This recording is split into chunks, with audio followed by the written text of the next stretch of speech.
अखिलेश यादव कन्नौज से चुनाव लड़ सकते हैं। सूत्रों के हवाले से बड़ी खबर सामने आ रही है। सपा जल्द ही औपचारिक ऐलान कर सकती है। आजमगढ़ से धर्मेंद्र यादव को मैदान में उतारने के बाद अब स्थिति साफ है। अखिलेश यादव ने पहले ही कन्नौज से चुनाव लड़ने का वादा किया था। यह बड़ी खबर आपके टीवी स्क्रीन पर सूत्रों के हवाले से। कन्नौज से चुनाव लड़ सकते हैं अखिलेश यादव, ये बड़ी खबर आपको हम बता रहे हैं। सूत्रों के हवाले से ये बड़ी खबर सामने आई है। अखिलेश यादव कन्नौज से चुनावी मैदान में उतर सकते हैं और आजमगढ़ से धर्मेंद्र यादव को मैदान में उतारने के बाद स्थिति साफ नजर आ रही है। अखिलेश यादव ने पहले ही कन्नौज से चुनाव लड़ने का दावा किया था, तो अब ऐसा लग रहा है कि कन्नौज से चुनाव लड़ सकते हैं अखिलेश यादव। लेकिन देखने के बाद बात होगी जब औपचारिक ऐलान किया जाएगा समाजवादी पार्टी की तरफ से।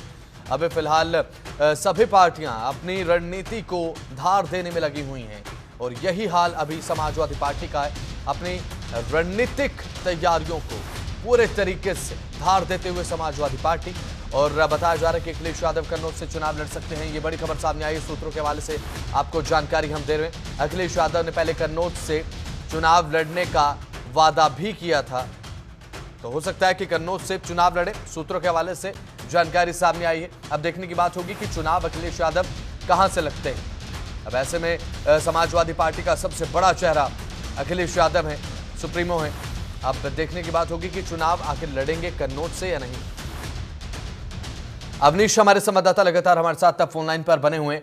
अवनीश, देखिए कन्नौज अपने आप में एक हॉट सीट, ऐसे में अगर अखिलेश यादव चुनावी मैदान में उतरते हैं कन्नौज से, जैसा कि वादा भी उनकी तरफ से पहले किया गया था, तो मुकाबला देखने वाला होगा। अवनीश जी बिल्कुल, देखिए लगातार प्रयास लगाए जाते रहे कि अखिलेश यादव लोकसभा चुनाव लड़ सकते हैं और उम्मीद जताई जा रही थी कि वो आजमगढ़ से चुनाव लड़ने की तैयारी कर रहे हैं। लेकिन फिलहाल आजमगढ़ से समाजवादी पार्टी ने धर्मेंद्र यादव को अपना प्रत्याशी बनाया है। ऐसे में अब तय माना जा रहा है कि कन्नौज से अखिलेश यादव चुनाव लड़ सकते हैं। हालांकि इसका औपचारिक ऐलान होना बाकी है, लेकिन कहीं न कहीं पार्टी के कार्यकर्ता हैं, नेता हैं, वो अपनी तरफ से पूरी तैयारी कर रहे हैं। अखिलेश यादव के लिए पूरे माहौल बनाया जा रहा है कन्नौज में, और इसको लेकर पार्टी ने भी मंथन करना शुरू कर दिया है। अब उम्मीद जताई जा रही है कि जब अगली सूची जारी होगी तो उसमें कन्नौज से अखिलेश यादव का नाम आ सकता है।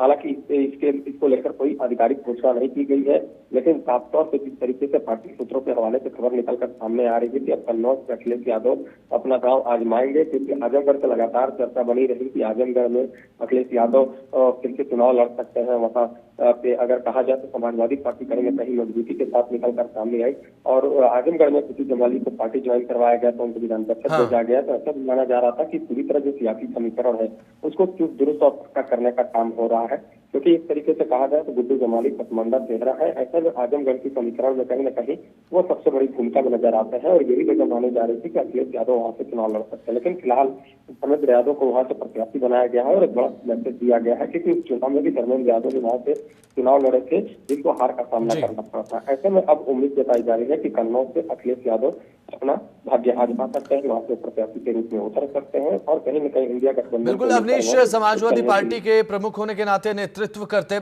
नजर तो आते ही है, लेकिन चुनावी मैदान में उतरने के साथ साथ अपने प्रत्याशियों के साथ अपनी पार्टी का नेतृत्व करना, बढ़त मिलती नजर आएगी इस दाव के साथ समाजवादी पार्टी को इस लोकसभा चुनाव में।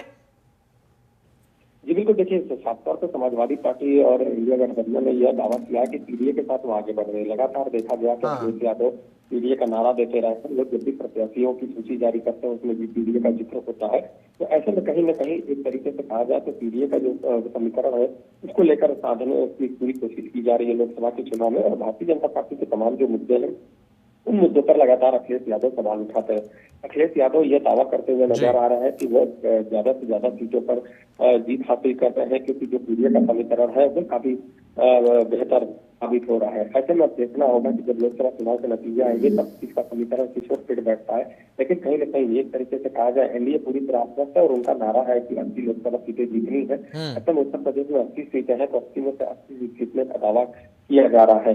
अब देखना होगा कि अखिलेश यादव को किस तरीके का समीकरण होता है और आगे किस तरीके से चुनावी मैदान में आते हैं ताकि जनता का रुख बदल पाए। हालांकि जो नतीजे आएंगे वो ये बात तय कर देंगे कि किस पार्टी का क्या भरोसा रहा है। लेकिन साफ तौर पर है कि कहीं न कहीं जो रणनीतियां हैं चुनावी वो विचलित हो गई।